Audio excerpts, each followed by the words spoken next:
नमस्कार, हमारा छत्तीसगढ़ में आपका स्वागत है। मैं हूं आरिश अजहर आपके साथ। रुक करेंगे इस वक्त की हेडलाइंस पर।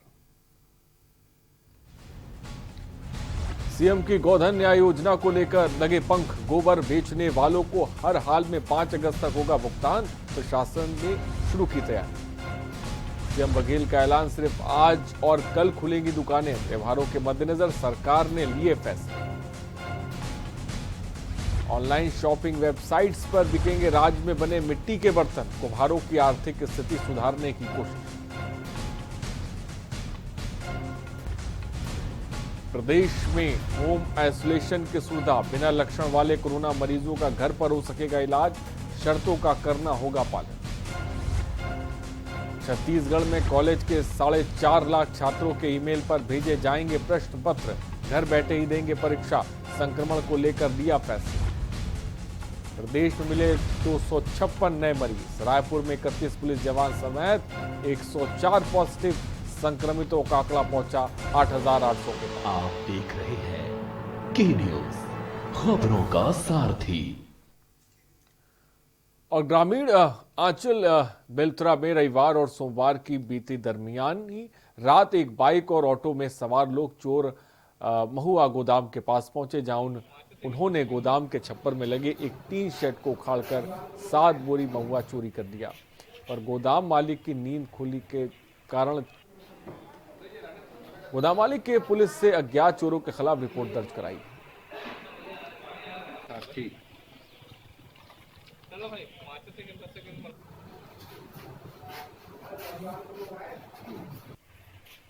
के अपना लिखित रिपोर्ट दर्ज कराई कि उनके जो महुआ गोदाम है वहां से 26-27 तारीख की दरमियानी रात किसी अज्ञात चोर ने लगभग 7 कट्टी महुआ चोरी कर लिया गया है। तो सूचना पाकर हम लोगों ने तस्दीक के लिए बेलतरा टीम बना के प्रस्थान हुए। वहां पे पूछताछ के दौरान हम लोग को 4 आरोपी मिले और उन्होंने अपना अपराध भी कबूल कर लिया है और 7 बोरी महुआ भी बरामद कर लिया है। और रायपुर में मुख्यमंत्री भूपेश बघेल ने केंद्रीय कोयला मंत्री प्रहलाद जोशी का उनके निवास कार्यालय में आत्मीय स्वागत किया। बता दें कि मुलाकात के दौरान काफी अहम मुद्दों पर चर्चा हुई। साथ ही इस स्वागत के लिए केंद्रीय कोयला मंत्री प्रहलाद जोशी ने सीएम का आभार जाहिर किया।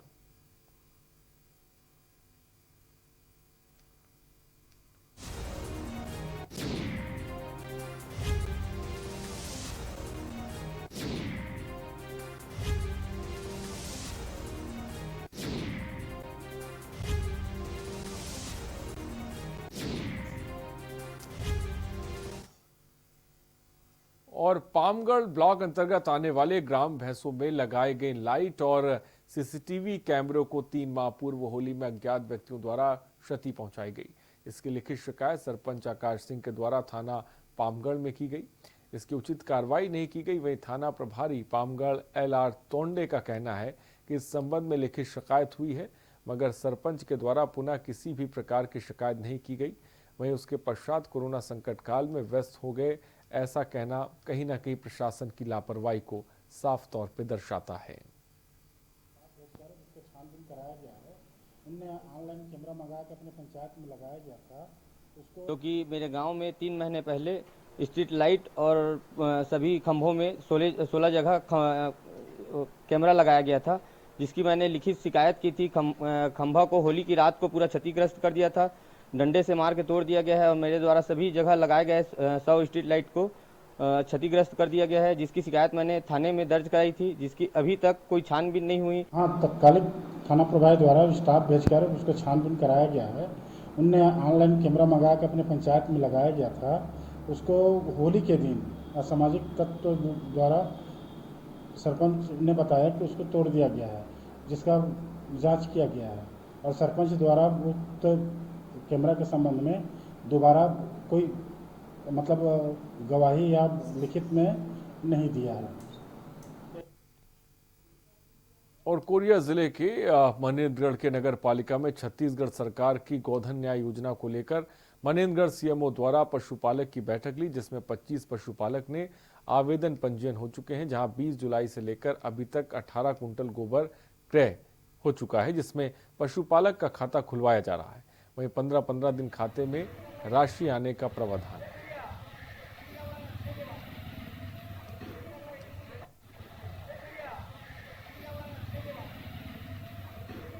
25 पशुपालकों के द्वारा पंजीयन कराया जा चुका है और अभी मतलब 20 से अभी तक आज तक हम लोग जो है 11 क्विंटल 450 किलो गोबर क्रय कर चुके हैं और ये इनका भी खाता खुलवाने का कार्रवाई किया जा रहा है।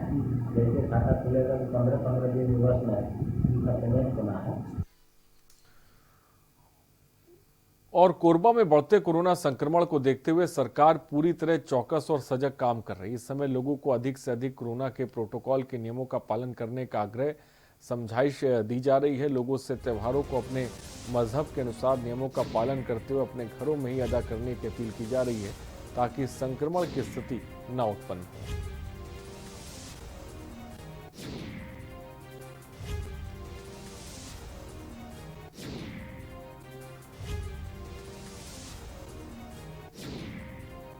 और ईद की हार्दिक बधाइयाँ एवं मुबारक।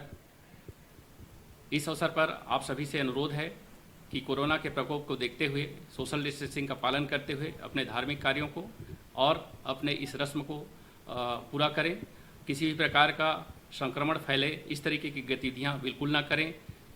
साथ ही शांति सौहार्द के साथ इस अवसर को आप अपने घर पर ही रहकर मनाएं। पुनः मैं आप सभी को रक्षाबंधन और ईद की हार्दिक बधाइयाँ और मुबारकबाद देता हूँ। और बिलासपुर पुलिस ने यूपी से आकर शहर में हथियार खपाने वाले आधा दर्जन लोगों को गिरफ्तार किया जो बिलासपुर जैसे शांत शहर को अशांत करने की फिराक में थे। इनके पास से 5 नग देसी कट्टा पिस्टल, 3 जिंदा कारतूस, अन्य चीजें पुलिस ने बरामद की है। पुलिस ने पूरे मामले को गंभीरता से लिया और कड़ाई से पूछताछ करने पर शैलेश कोहली ने ऐसे 5 अन्य लोगों की जानकारी दी जिनके पास ऐसे हथियार थे जिन्हें शैलेश ने हथियार बेचे। पकड़े गए सभी आरोपियों में से 5 आरोपी यूपी कन्नौज के हैं। लॉकडाउन के दौरान लूटपाट, चोरी और पुरानी रंजिश का हिसाब किताब बरकरार करने की योजना थी। एसपी प्रशांत अग्रवाल से मिली जानकारी के अनुसार ये गिरोह काफी समय से बिलासपुर में सक्रिय था और हथियारों की खरीद फरोख्त के मामले में इनके लिंक शहर के नामचीन लोगों के साथ थे। पुलिस ने यह भी साफ किया कि पकड़े गए सभी आरोपी आदतन अपराधी हैं।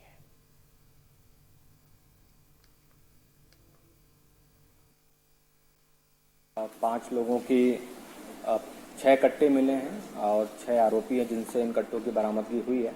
इसमें से 5 लोग मूलतः यूपी के हैं और एक बिलासपुर का है। इनमें से एक जो मुख्य आरोपी है शैलेश, ये कन्नौज का रहने वाला और वहीं से इसने कट्टे सब लाए हुए हैं और यहाँ पे अलग लोगों को बेचने के हिसाब से और देने के हिसाब से इन्होंने कट्टे मंगाए हुए थे और ऐसी संभावना है कि इनका उपयोग किसी घटना में किया जा सकता था और इससे और पूछताछ अभी की जाएगी। और जो यूपी के आरोपी हैं, हो सकता है इनका यूपी में भी कुछ क्रिमिनल रिकॉर्ड हो तो यूपी पुलिस से भी इसके लिए संपर्क किया जा रहा है। और जिले के दल्ली राजहरा भाजपा मंडल अंतर्गत प्रदेश के मुख्यमंत्री भूपेश बघेल ने पुतला दहन के उपरांत कार्यकर्ताओं पर अपराध पंजीबद्ध करने हुए मामले में युवा मोर्चा प्रदेश अध्यक्ष विजय शर्मा बालोद पहुंचे। भारतीय जनता युवा मोर्चा के प्रदेश अध्यक्ष ने आरोप लगाया कि बालोद जिले में लोकतंत्र की हत्या हो रही है। भाजपा कार्यकर्ताओं ने सोशल डिस्टेंसिंग का पालन करते हुए प्रदेश के मुख्यमंत्री का पुतला दहन किया था और अपराध पंजीबद्ध कर दिया और वह भी कांग्रेस कार्यकर्ताओं के एक आवेदन पर। अब उन्होंने आवेदन दिया है जिन लोगों द्वारा प्रधानमंत्री का पुतला दहन करते हुए सोशल डिस्टेंसिंग का पालन नहीं किए उनके खिलाफ थानेदार क्यों एफआईआर दर्ज नहीं किए। दुख और आश्चर्य इस विषय का है कि दल्ली राजहरा के थानेदार जी ने 3 एफआईआर हमारे कार्यकर्ताओं के खिलाफ किए। यह आवेदन गया एफआईआर के लिए जिसमें जिसका नाम था उसके नाम से एफआईआर हो गया। ऐसे 3 लोगों ने आवेदन किया, कांग्रेस के कार्यकर्ता हैं और थानेदार जी ने 3 लोगों के 3 एफआईआर कर दिए। ये भी नहीं देखा कि उसमें कोई सच्चाई है कि नहीं है। मस्तूरी थाना प्रभारी ने 2 अलग अलग गांजा के तस्कर को गिरफ्तार किया जहां आरोपी विक्रम चंद्राकर और अजय कुमार रत्नाकर जांजगीर से बिलासपुर गांजे की तस्करी करते थे जिसे मस्तूरी सहित आसपास की कई जगहों पर खपाते थे। मस्तूरी पुलिस को जानकारी मिलने पर जयराम नगर के भनेश्वर मोड़ के पास घेराबंदी कर गांजे के तस्कर को पकड़ लिया गया है। आरोपियों के पास से पुलिस ने एक स्कूटी सहित 7 किलो गांजा भी बरामद किया है।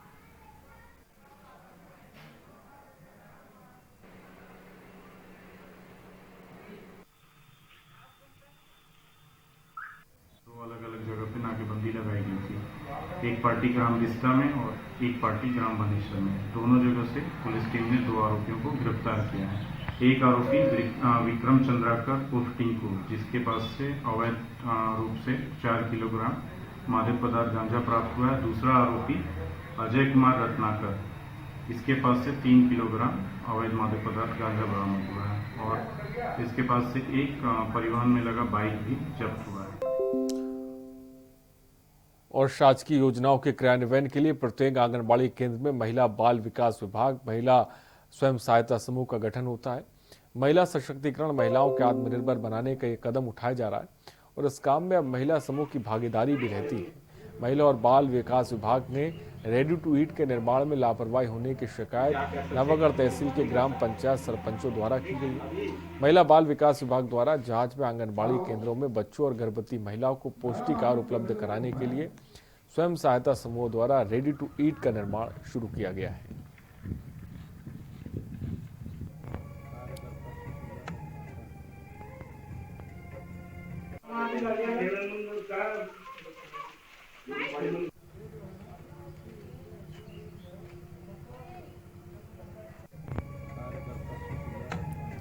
संबंध में आप जो शिकायत लेके आए हैं, इस संबंध में मैं ये कहना चाहूँगी, जैसे आप लोगों ने कहा है कि इसमें गुणवत्ता विहीन पोषण आहार वितरण किया जा रहा है।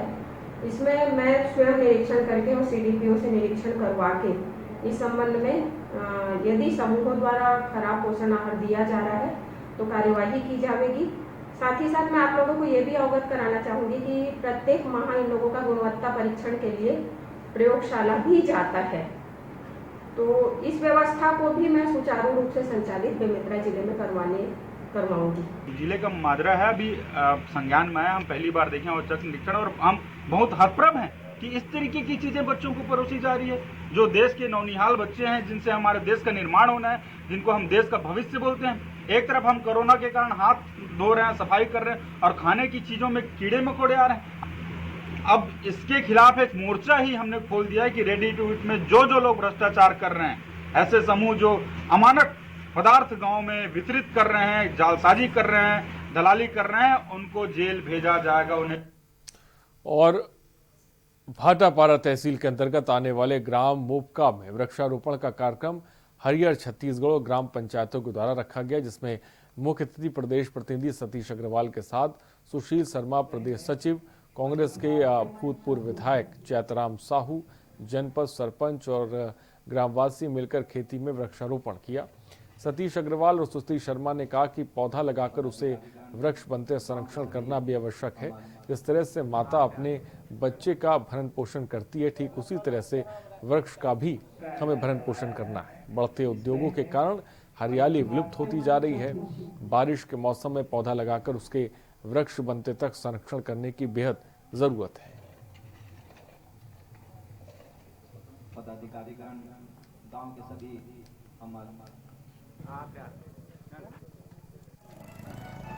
छत्तीसगढ़ राज्य सरकार के वन मंत्री माननीय मोहम्मद अकबर जी के आदरणीय भूपेश बघेल जी मुख्यमंत्री जी के सौजन्य से मोपका ग्राम पंचायत में आज वृक्षारोपण का कार्यक्रम हुआ है। इस वृक्षारोपण कार्यक्रम से ग्राम में जितने भी किसान सभी भागीदारी रहे हैं।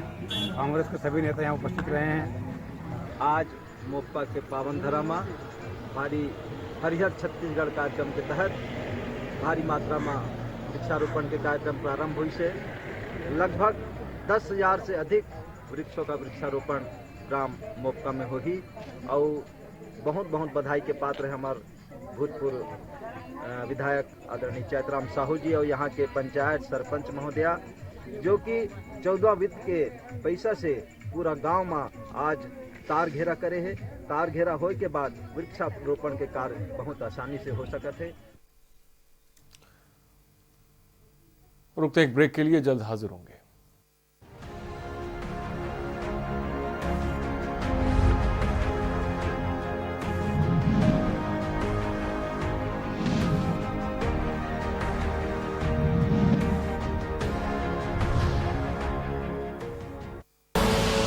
आप देख रहे हैं के न्यूज, खबरों का सारथी।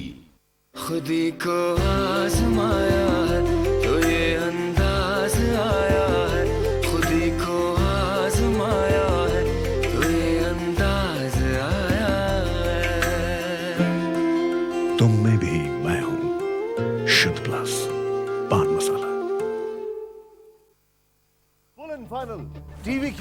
पहली फील गुड डिबेट।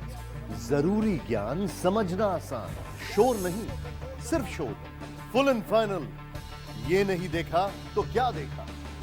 रोज शाम 4 बजे TV9 भारतवर्ष, अब तो सब देख रहे हैं। आप देख रहे हैं के न्यूज, खबरों का सारथी।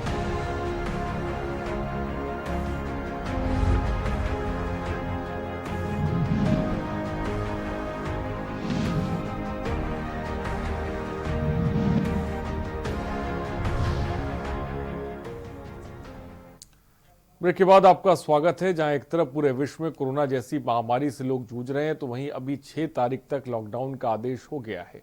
ऐसे में त्यौहार की भी लड़ी लगी हुई है। आज से कुछ ही दिन बाद सामने आने वाले भाई बहन के अटूट रिश्ते का त्यौहार रक्षाबंधन आ रहा है, जिसमें व्यापारियों द्वारा अपने दुकानों में राखी सजाने रहे हैं लोग। और इस स्थिति में हमारे संवाददाता ने जानने की कोशिश की कि राखी व्यवसायियों का इस दौरान क्या कुछ कहना है।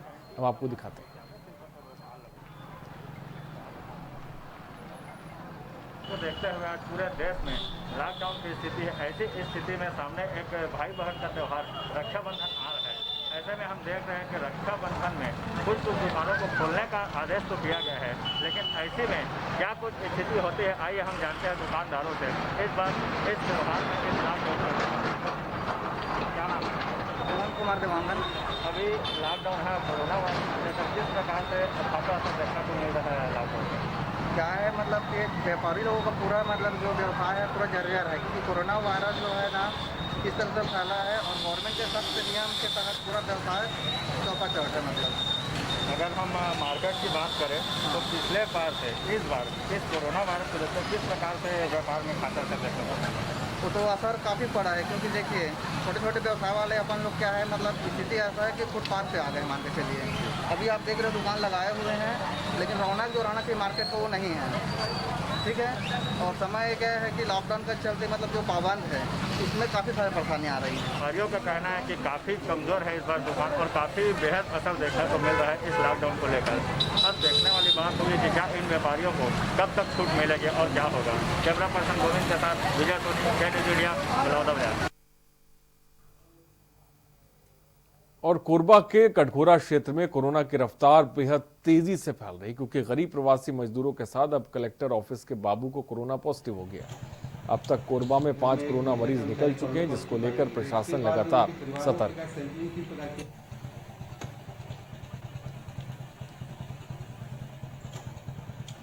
घर में एक महिला कर्मचारी कोरोना पॉजिटिव पाई गई है, उसके बाद उनके परिवारों के क्या सैंपलिंग किस प्रकार की?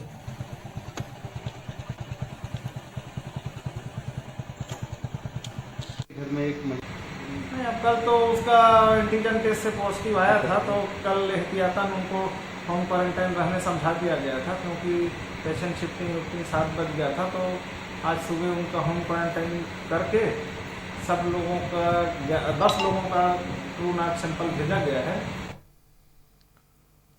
और दंतेवाड़ा में कोरोना काल में लोगों की समस्या थम ही नहीं रही है। पहले आबकारी विभाग में ठेकेदार के कर्मचारियों को समस्या से अभी निदान भी नहीं मिला। उसी साथ विद्युत विभाग में ठेकेदार के अंदर कार्य कर रहे कर्मचारी अपनी बुनियादी सुविधाओं को लेकर पहुंचे कलेक्टर ऑफिस, जहां उन्होंने अपनी समस्याओं को कलेक्टर को अवगत कराया।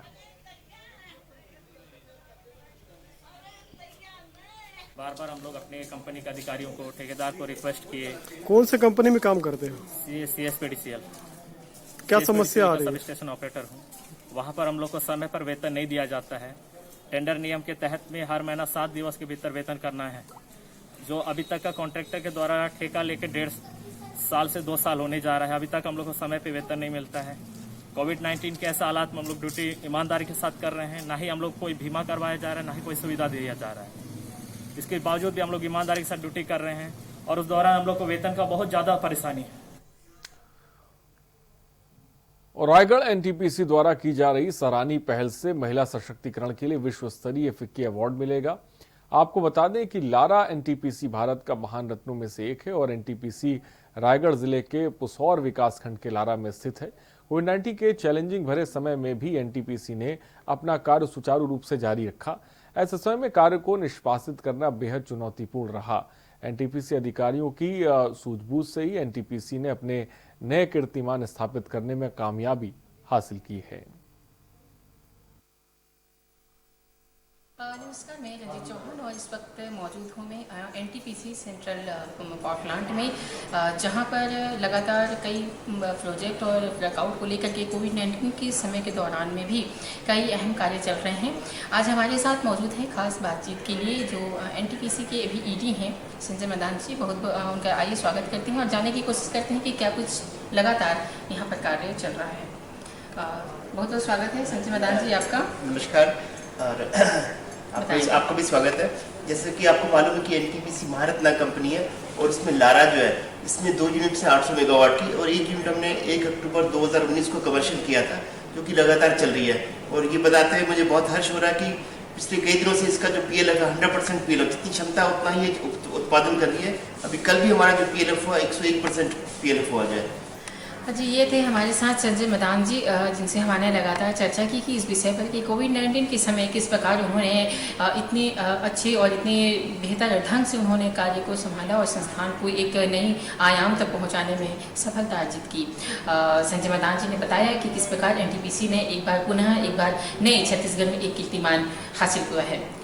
के न्यूज़ के लिए रायगढ़ से रंजीत चौहान की रिपोर्ट।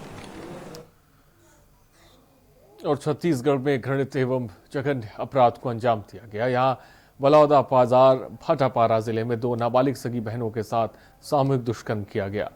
इस मामले में पुलिस ने कुल 11 आरोपियों को गिरफ्तार किया है, जिनमें से 2 आरोपी नाबालिग हैं। पुलिस अधिकारियों ने बताया कि इस महीने की 28 तारीख को महिला हेल्पलाइन 181 पर एक नाबालिग लड़की ने फोन पर 2 माह पूर्व अपने और अपनी सगी नाबालिग बहनों के साथ हुई दुष्कर्म की घटना के बारे में जानकारी दी।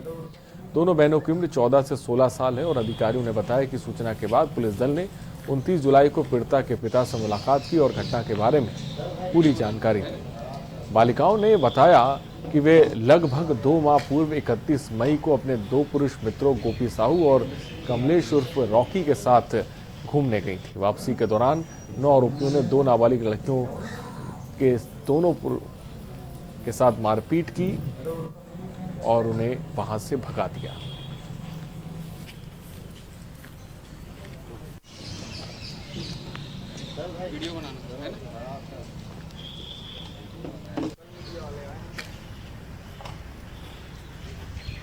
एक लड़की महिला हेल्पलाइन से संपर्क किया और उनके साथ गैंग रेप की घटना होने की सूचना दिया है, जिस पर पुलिस को सूचना मिली है तो लड़की की पिता से बात किया गया है और विस्तृत जानकारी लिया गया है। तो घटना ये सामने आया है कि लगभग 2 महीने पहले इस नाबालिग लड़की और उसकी छोटी बहन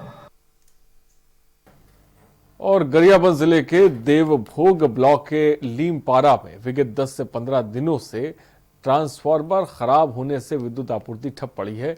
ग्रामीणों ने समस्याओं को लेकर दफ्तरों और क्षेत्रीय जनप्रतिनिधियों के चक्कर काटे, जिसके बाद जिला पंचायत अध्यक्ष स्मृति ठाकुर को अवगत कराया गया। ग्रामीणों की समस्या को गंभीरता से लेते उच्च अधिकारियों से चर्चा कर मांडा गांव के लीमपारा में विद्युत व्यवस्था जल्द बहाल करने के निर्देश दिए, जिसके बाद विद्युत विभाग ने भी तत्परता दिखाते हुए महज 3 दिनों में ट्रांसफार्मर की व्यवस्था कर गांव को अंधेरा मुक्त कराया।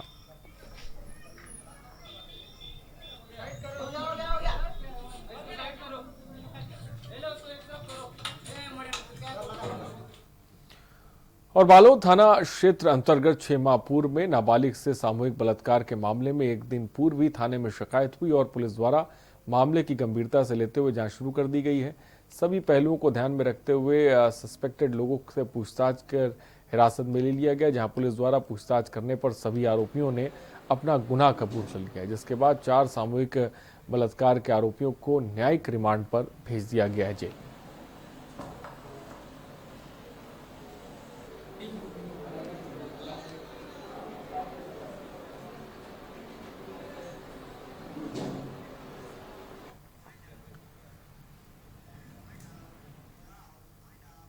हमारा छत्तीसगढ़ में इतना ही। बने रहिए हमारे साथ। नमस्कार।